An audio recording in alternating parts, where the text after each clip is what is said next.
तर विद्यार्थी मित्रांनो, आपण आंतरलिखित कोनाचे प्रमेय, त्याचे उपप्रमेय या संदर्भी माहिती पाहिलेली आहे. आता आपल्याला काही विशिष्ट सूत्रांचा अभ्यास करायचा आहे. तिन्ही कोनांची जी पोझिशन आहे, जी स्थिती आहे, ती तुम्ही बारकाईनं बघा आणि त्याप्रमाणे त्या कोनाचं माप कसं काढायचं हे आपण इथे बघणार आहोत. पहिला जो कोन आहे तो आहे कोन ABC.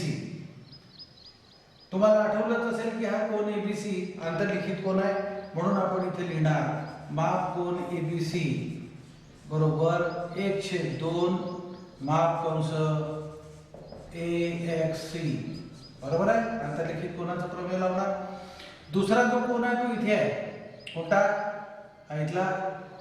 माप कोन AOC. AOC काय आहे? केंद्रीय कोन आहे ते दिसला तुम्हाला. तर केंद्रीय कोनाचं माप किती असतं? त्याने आंतरखंडित केलेल्या कंसाच्या मापा इतकं असतं. माप कंस AXC.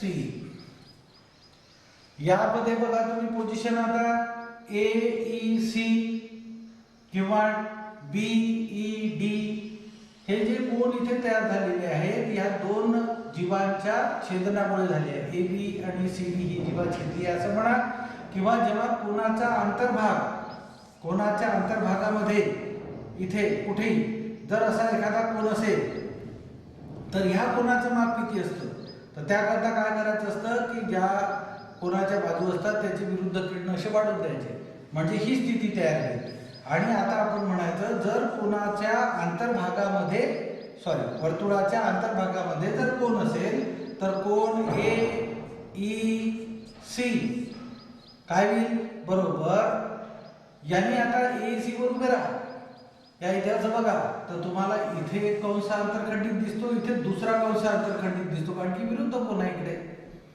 तर AEC चा जर विचार केला तर AEC चा विरुद्ध कोन DEB सुद्धा आहे. हे दोन्ही एकरूप असतात, म्हणून एकाच या कोनानं आपण असं म्हणू की असे विरुद्ध कोन वाढवल्यामुळे दोन कंस त्यांनी आंतरखंडित केलेले आहे. कोणता पहिला? AC आणि दुसरा कोणता आहे? DB. म्हणून याचं माप बरोबर 1/2 माप कंस AC प्लस माप कंस कोणता रे? DB. हे लक्षात ठेवा. तर या पद्धतीनं जर कोनाचा शिरोबिंदू वर्तुळाच्या आत असेल तर त्याने आंतरखंडित केलेले जे दोन कंस असतात त्यांची बेरीज करायची आणि त्याचा अर्धा भाग घ्यायचा. आता इथे तुम्हाला दिसतोय की तोच कुठे गेलेला आहे? वर्तुळाच्या बाहेर.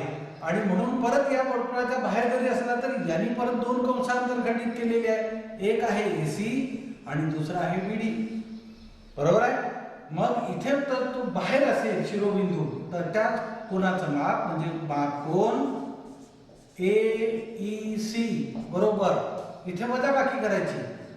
1/2 माप कंस AC, बघा त्याच्या समोर आहे AC, मायनस माप कंस कोणता रे? BD. तर जशी तुम्हाला कोनाच्या शिरोबिंदूची पोझिशन दिलेली असेल, वर्तुळावर असेल तर आंतरलिखित कोनाचा प्रमेय, केंद्रावर असेल शिरोबिंदू तर केंद्रीय कोनाचा प्रमेय, अंतर्भागात असेल तर त्याने आंतरखंडित केलेल्या कंसाची बेरीज आणि त्याचा अर्धा भाग, बाहेर असेल तर परत त्यांनी दोन कंस आंतरखंडित केलेले आहे, मोठ्यातून लहानाला मायनस करायचं आणि त्याचा अर्धा भाग. तर हे तिन्ही फॉर्म्युले, तिन्ही सूत्र जे आहेत फार महत्त्वाचे आहेत. परत एकदा लक्षात घ्या. जर कोनाच्या शिरोबिंदूची पोझिशन बघायची, B कुठे आहे? वर्तुळावर. मग काय झालं की आंतरलिखित कोनाचे प्रमेय ओ कुठे आहे केंद्रावर, तर काय झालं केंद्रीय कोनाचं माप. ई कुठे आहे अंतर्भागात, मग काय झालं त्याने आंतरखंडित केलेले दोन कंस त्याची बेरीज आणि त्याचा अर्धा भाग. ई कुठे आहे वर्तुळाच्या बाहेर, मग त्याने दोन आंतरखंडित केलेले कंस मोठ्यातून लहानाची वजाबाकी आणि त्याचा निम्मा भाग घ्यायचा. तर हे तीन फॉर्म्युले फार महत्वाचे आहेत, लक्षात ठेवायचे. यानंतर आंतरलिखित कोनाच्या प्रमेयासारखा दुसरा एक प्रमेय आहे सेम अगदी त्याच्यासारखा, तो आहे स्पर्शिका छेदिका प्रमेय. तुमच्या पुस्तकामध्ये याच्यामध्ये परत याचे तीन पर्याय दिलेले आहेत. एक पर्याय आहे त्या कोनाची बाजू जी आहे त्याच्यावर काय येणार वर्तुळाचा केंद्र येणार, एक आतमध्ये येणार आणि एक बाहेर येणार. या पद्धतीनं तीन पर्यायामध्ये आपण हा स्पर्शिका छेदिका प्रमेय सिद्ध करू शकतो. आपण त्याच पहिल्या आंतरलिखित प्रमेयासारखं जर एक बाजू त्याची व्यास असेल किंवा त्याच्या कोनाच्या एका बाजूवर वर्तुळाचं केंद्र असेल तर काय दिले बघूया. आता याचा अर्थ काय बघा, कोणता कोण आहे, कोण आहे एबीसी. आंतरलिखित कोण आहे का तो नाही, कारण की त्याचा जर बिंदू जरी वर्तुळावर आहे, एक बाजू जरी छेदत आहे तरी दुसरी बाजू छेदत नाही आहे. एक बाजू छेदिका आहे तर दुसरी बाजू काय स्पर्शिका आहे, म्हणून स्पर्शिका छेदिका प्रमेय असं त्याचं नाव आपण दिलेलं आहे. परंतु हा आंतरलिखित कोण नाही आणि म्हणून आपला प्रमेय वेगळा होईल. कोण एबीसी ने कोणता कंस आंतरखंडित केलेला आहे, कंस ए एक्स बी हा अर्धवर्तुळ कंस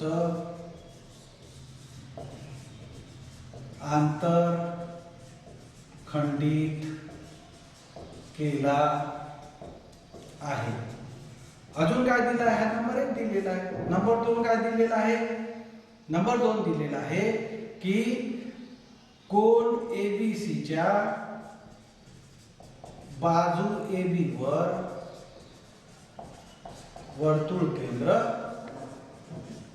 काय O आहे. हे महत्त्वाचं आहे. या दोन बाजू तुम्हाला दिलेल्या आहेत.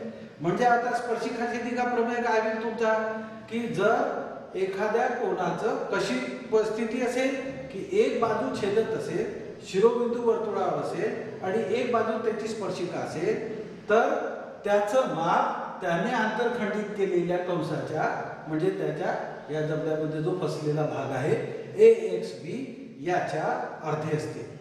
म्हणून तुमचं साध्य काय झालं, साध्य झालं तुमचं माप कोन एबीसी बरोबर 1/2 माप कंस ए एक्स बी. आंतरलिखित कोणासारखाच हे काम करतो, परंतु हा आंतरलिखित कोन नाही हे लक्षात ठेवा. ए बी सी एक आहे त्याची छेदिका, एक आहे त्याची स्पर्शिका. बी हा वर्तुळावर आहे परंतु हा याच्यासारखा नाही, हे लक्षात ठेवायचं. म्हणून एबीसीचं माप हे त्याने आंतरखंडित केलेल्या कंसाच्या अर्धे असते, आपल्याला सिद्ध करायचं. आता ए आहे काय त्याचं केंद्र O आहे, त्रिज्या कोणती झाली OB. बी पासून काय काढली तर तुम्ही बी पासून BC ही काय सांगा स्पर्शिका, आणि स्पर्शिका त्रिज्या प्रमेय काय सांगतो,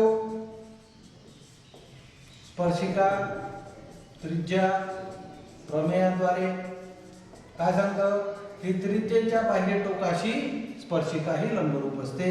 म्हणून OB लंब BC आणि म्हणून माप कोन OBC म्हणजे वरतून जर सुरू केला तर तो काय होईल माप कोन ABC बरोबर किती अंशाचा झाला 90 अंशाचा झाला. समजलं काय तुम्हाला, बघून घ्या परत. याच्या कोनाच्या एका बाजूवर काय आहे O आहे, केंद्र O आहे, म्हणजेच त्रिज्या काय झाली OB. B काय आहे त्याचा स्पर्शबिंदू, BC काय आहे स्पर्शिका. स्पर्शिका त्रिज्या प्रमेय काय आहे, या त्रिज्येच्या बाह्य टोकाशी जर आपण स्पर्शिका काढली तर ती या त्रिज्येला काय असते लंबरूप असते. म्हणजे इथे B पाशी किती अंशाचा कोन आहे 90 अंशाचा कोन आहे, म्हणजे OBC कोन किती अंशाचा आहे 90 अंशाचा. ओला समोर कुठपर्यंत वाढवला येपर्यंत, म्हणजेच एबीसी किती अंशाचा कोण आहे 90 अंशाचा. हा तुमचा पार्ट 1 झाला, भाग 1 झाला. दुसरा भाग काय आहे, आता यांना अंतरखंडित केलेला जो कंस आहे तो याच्या डबल दाखवायचा, कारण की आपण इथे म्हटलंय ना सर. तर बघा, परंतु माप कंस कोणता रे, AXB किती अंशाचा आहे 180 अंशाचा. कारण की आहे अर्धवर्तुळ कंसाचं माप, बरोबर आहे, कंसाचे माप. आणि या 1 आणि 2 वरून काय सिद्ध होत आहे, 180चा हा अर्धा आहे. म्हणजे कंसाचे अर्धमाप कशाचा आहे, कोणाचा आहे. म्हणून 1 व 2 वरून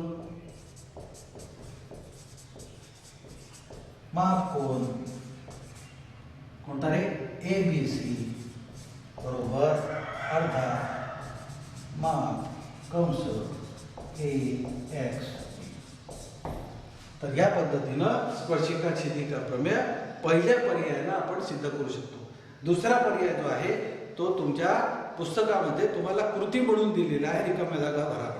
तर तुम्ही ते सोडवायचं, याच पद्धतीनं त्यालाही बघायचं कशा पद्धतीनं वर्तुळाचा जो केंद्र आहे तो कोणाच्या बाह्य भागात आहे, त्रिज्या जोडल्यानंतर कशा पद्धतीनं काम होत आहे, काटकोन कसा x + y त्यांनी 90 अंशाचा दिलेला आहे, हे सगळं त्याच्यामध्ये बघायचं आणि तुम्हाला त्यावरून ती कृती पूर्ण करायची आहे. तर स्पर्शिका छेदिका प्रमेय सुद्धा उपयोजनाच्या दृष्टीने फार महत्त्वाचं आहे.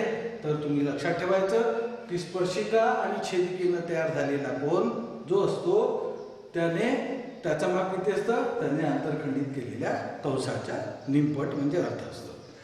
तर याच्यावरचा जो भाग आहे तो आपण पुढच्या क्लिपमध्ये पाहूया. विद्यार्थी मित्रांनो, आता या प्रकरणाचे शेवटचे 3 जे प्रमेय आहेत ते आपल्याला इथे शिकायचे आहेत.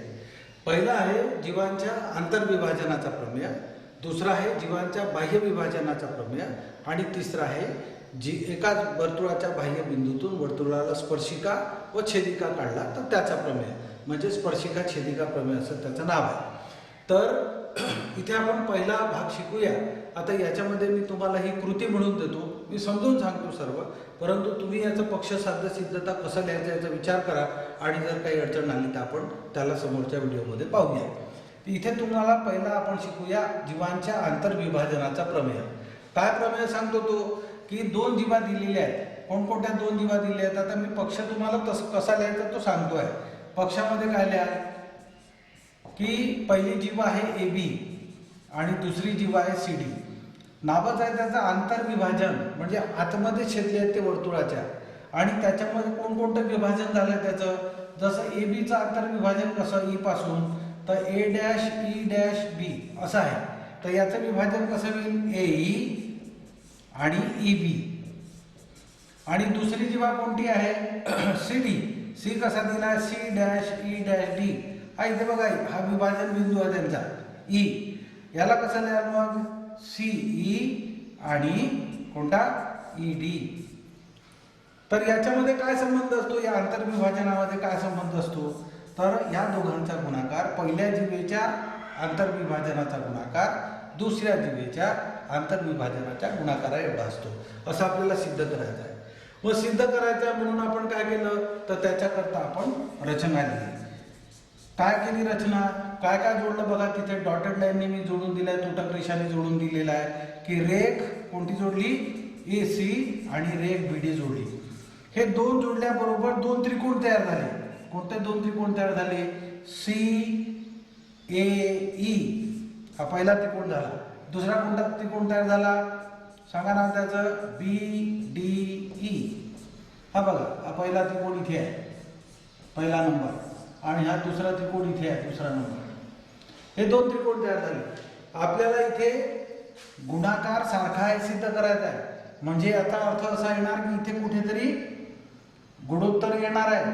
गुणोत्तर येणार आहे म्हणजे आपल्याला हे 2 त्रिकोण एकरूप न दाखवता समरूप आहे हे दाखवायचं आहे. काय दाखवायचं आपल्याला, हे समरूप आहे हे दाखवायचं आहे. हा महत्वाचा भाग. मग समरूपतेकरता एक साधी कसोटी त्याची आहे, को कसोटी किंवा को कसोटी. बघा आता इथे कशी लागते को कसोटी. 2 त्रिकोण मला समरूप आहे सिद्ध करायची आहे. 2 त्रिकोण माझ्या समोर आहेत. या त्रिकोणामध्ये माझ्या समोर पहिले दिसतोय हा इथला ए कोण. बघा इथे कसा दिसला, कोणता कोण आहे तो CAD आहे, म्हणजेच कोणता कोण आहे तो CAE हा कोण आहे दिसला.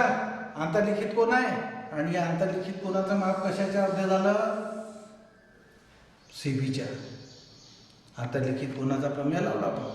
दुसरा कोण घ्या, दुसऱ्या त्रिकोणाचा D दिसतोय, म्हणजे कोणता कोण आहे तो DBC, म्हणजेच कोणता कोण आहे तो DBE. आंतरलिखित कोण आहे आणि आंतरलिखित कोणाचं माप त्याने आंतरखंडित केलेल्या कंसाच्या निम्मे आहे, म्हणजे त्याची माप CBच्या अर्धा आहे. कारण काय झालं की हे दोन्ही कोण जे आहे म्हणजे कोण A आणि कोण D एकाच कंसात आंतरलिखित कोण आहेत, आणि म्हणून पहिलं काम आपलं झालं कोण CAE एकरूप कोण BD आणि E. याचं कारण कोणतं द्याल, एकाच कंसात आंतरलिखित कोण. आता एक कोण झाला, आता दुसरा कोण. कोको कसोटी लावायची आहे. दोन त्रिकोण आपल्याला आहेत, दोन त्रिकोणाचे संगत कोण एकरूप आहे ते दाखवायचं आहे. पहिला कोण संगत कोणाशी एकरूप आहे, दुसरा कोण संगत कोणाशी एकरूप आहे, आणि म्हणून इथे आपण ए कोण डी कोणाशी एकरूप आहे दाखवला. आता दुसरा कोण कोणता घ्यायचा, मग ईच्या इकडे आणि ईच्या तिकडे विरुद्ध कोण आहे. अतिशय सोपी आहे. AEC आणि DEB हे एकमेकांचे काय आहेत, विरुद्ध कोण. विरुद्ध कोण काय असतात, एकरूप राहतात. काय लिहाल मग तुम्ही, AEC एकरूप कोण DEB. हे काय आहे, एकाच कंसात आंतरलिखित कोण, आणि हे काय आहे, विरुद्ध कोण. झाले का रे, दोन त्रिकोण समरूप झाले का रे हे. मग दोन त्रिकोण समरूप झाले कोणते, CAE समरूप त्रिकोण कोणता रे, BDE को कसोटी. मी हे लिहून देत नाही तुम्हाला, हे तुम्हाला लिहायचं आहे. मी फक्त समजून सांगतोय की तुम्हाला कसं करायचं आहे. आता दोन त्रिकोण समरूपात झाले म्हणजे काय, की त्याच्या संगत बाजू कशा असतात, प्रमाणात असतात, त्यांचे गुणोत्तर सारखे असतात. मग कोणतं गुणोत्तर आपल्याला लागत आहे, AEBE हे बघा इथे आहे, आणि DEC याचंच गुणोत्तर घ्या. हे एकाच एक संगतीने बरोबर लिहून घ्यायचे याला आणि लिहायचं. आता आपल्याला कोणता पाहिजे, AE. बघा इथे A लिहिला तर इथे खाली काय येईल, इथला E घेतला तर इकडला D झालं. इकडला C घेऊ भागीला इकडलाही BE. कारण काय सांगा, समरूप त्रिकोणाच्या संगत बाजू. आणि आता जर याला तिरकस गुणाकार केला तर A गुणिला B बघा इथे बरोबर D गुणिला C. सेम बाह्य विभाजनामध्ये जायचं आहे. बाह्य विभाजनामध्ये काय बघा तुम्ही, की इथे जसं दोन जीवा परस्परांना अंतर्भागात छेदल्या वर्तुळाच्या, इथे बाह्य भागात छेदतील. सिद्धता तीच आहे, कारण की विभाजन बिंदू तुमचा हीच आहे. बघून घ्या इथे साध्य सुद्धा बदलत नाही तुमचं. जर आपण जीवांचं नाव सारखं घेतलं आणि विभाजन बिंदू सारखा घेतला तर ते सुद्धा बदलत नाही. इथे असं नाही लिहायचं. पुष्कळशे मुलं चुकीचं लिहितात. त्यांना काय वाटतं, आता इथे जसं घेतलं आपण AEBCED, तर इथे तुम्ही काय करता माहितीये, ABBE. चुकलं. पहिल्या बिंदूपासून विभाजन बिंदूपर्यंत आणि दुसऱ्या बिंदूपासून विभाजन बिंदूपर्यंत. पहिल्या बिंदूपासून विभाजन बिंदूपर्यंत, दुसऱ्या बिंदूपासून विभाजन बिंदूपर्यंत असंच करायचं. AE गुणिला AB, CE गुणिला. आता परत या दोन त्रिकोणांना मला तयार करायचं आहे, म्हणून मी काय केलं, तुटक रेषेने AD जोडला, तुटक रेषेने BC जोडला. जोडल्यावर काय झालं, दोन त्रिकोण तयार झाले. त्रिकोण तुमच्या डोक्यामध्ये आणायचे. पहिला त्रिकोण कोणता आहे रे, ADE बघून घ्या. आणि दुसरा त्रिकोण कोणता आहे रे, CBE. हे दोन त्रिकोण आहेत. या दोन त्रिकोणांना मला समरूप दाखवायचं आहे. जर ते दोन त्रिकोण मी समरूप दाखवले तर परत त्यांचं समरूप त्रिकोणाच्या संगत बाजू आणि मग तिरकस गुणाकार मला मिळणार आहे. आता हे दोन त्रिकोण समरूप कसे दाखवायचे, अतिशय सोपी आहे. बघून घ्या इथे काय दिसलं, अंतर्लिखित कोन, कोणता कंस अंतर्खंडित केला? बीडी. दुसऱ्या त्रिकोणाचा सी कोन बघून घ्या परत. कोणता कंस अंतर्खंडित केला? बीडी. म्हणजेच कोण कोणता रे सांगून द्या. सांगा लवकर. बी ए डी म्हणजेच काय? ई पासून सुरू केलं तर ई ए डी कशाशी एकरूप आहे? सांगा. बी सी ई याच्याशी हा झाला एकरूप झाला. बघा इथे आहे एकाच कंसात आंतरलिखित कोन. आणि पहिल्या त्रिकोणामध्ये हा पहिला त्रिकोण आहे तुमचा इथे, हा पहिला त्रिकोण आहे आणि हा तुमचा दुसरा त्रिकोण आहे इथे. या दोन्ही त्रिकोणामध्ये ई कोन सारखा आहे. याही त्रिकोणामध्ये ई कोन आहे आणि याही त्रिकोणामध्ये ई कोन आहे. म्हणजे ई एकरूप ई. कारण काय रे? सामायिक कोन.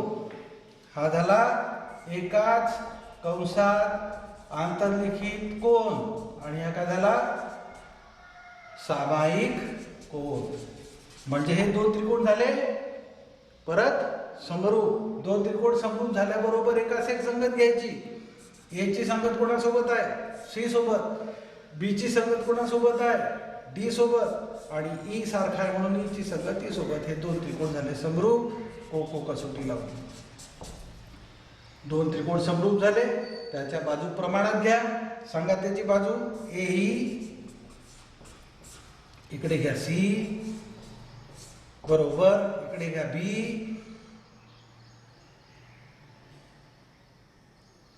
ए डी इथे डी पाहिजे. ए डी ई आणि सी बी ई.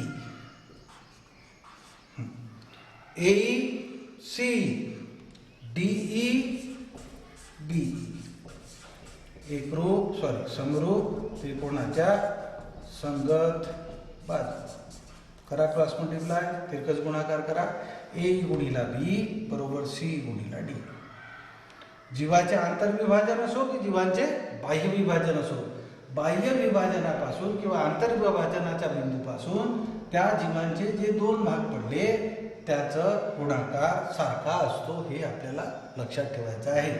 ए E E B C E E D इथे सुद्धा तसंच आहे. इथे चकायचं नाही. इथे A E B C E D काय घ्यायचं नाही? ए बी बी ई चुकलं. सी डी डी ई चुकलं. विभाजन बिंदू A E B C E D. आलं लक्षात? तर ह्या पद्धतीनं तुम्हाला या सर्व प्रमेयांचा अभ्यास करायचा आहे. आज आपण टोटल 5 प्रमेय शिकलेलो आहेत लक्षात घ्या.